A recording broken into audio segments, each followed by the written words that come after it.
Hi, I'm Dave Hofferbert. Welcome to Bond. Check out another in our video series that helps you get to know us a little bit better.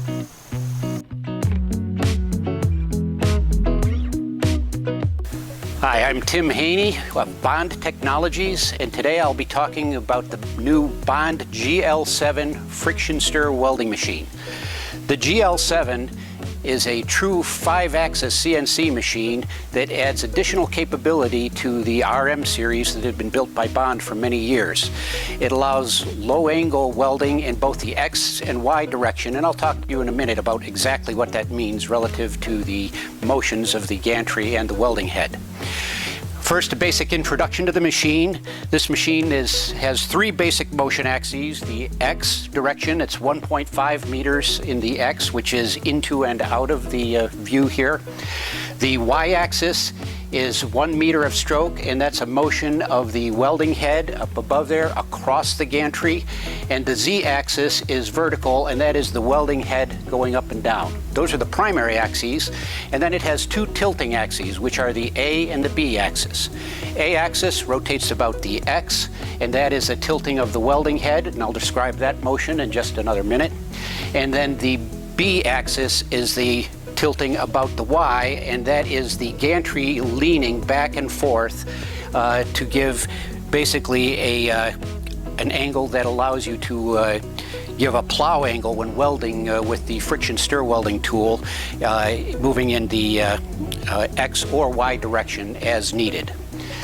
The gantry design retains the high stiffness capability that have been famous in Bond machines for many years.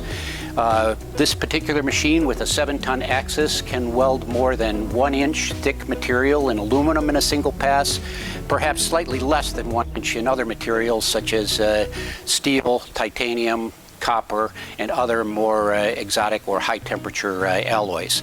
Of course, all those materials require special tools. So up from this vantage point, I can talk about a few of the features of the spindle and the spindle actuation mechanism. As mentioned before, this is a 7-ton spindle in the Z-axis. Z-axis is, of course, vertical. In this machine, it's a rather unique design in that the Z-axis and the tilting A-axis are combined through the use of these 2 ball screws, this one here and one on the far side, that are mounted at an angle, so that by actuating those ball screws in unison, we can control both the tilting about the A-axis as well as the vertical position in the Z. Some of the other unique features of this welding head that I'll talk about this morning.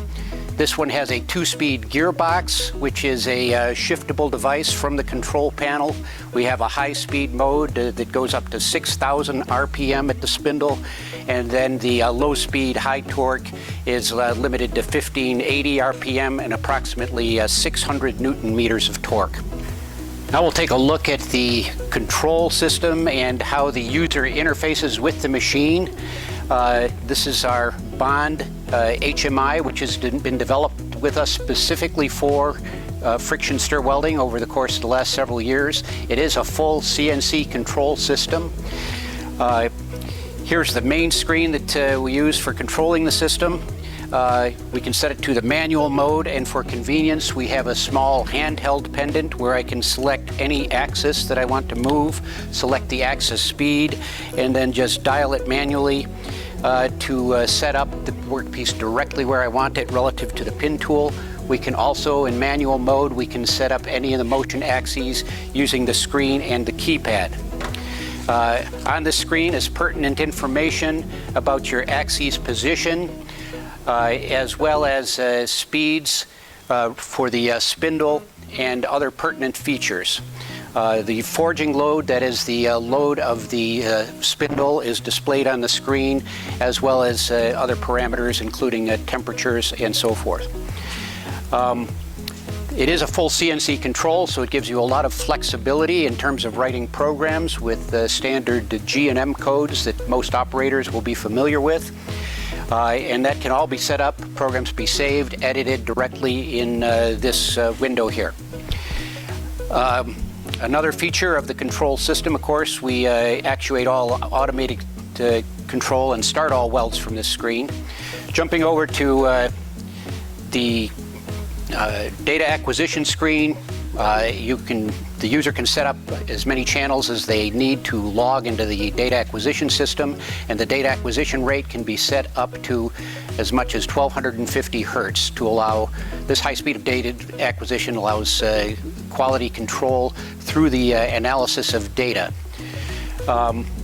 All data is stored onto the hard drive and can be downloaded to either to a plant server or brought into an Excel spreadsheet, for instance, so you can do analysis of the weld right after you've made a weld. Thank you for taking the time to visit with us today. We hope you enjoyed this brief video introducing our Bond GL7 friction stir welding machine.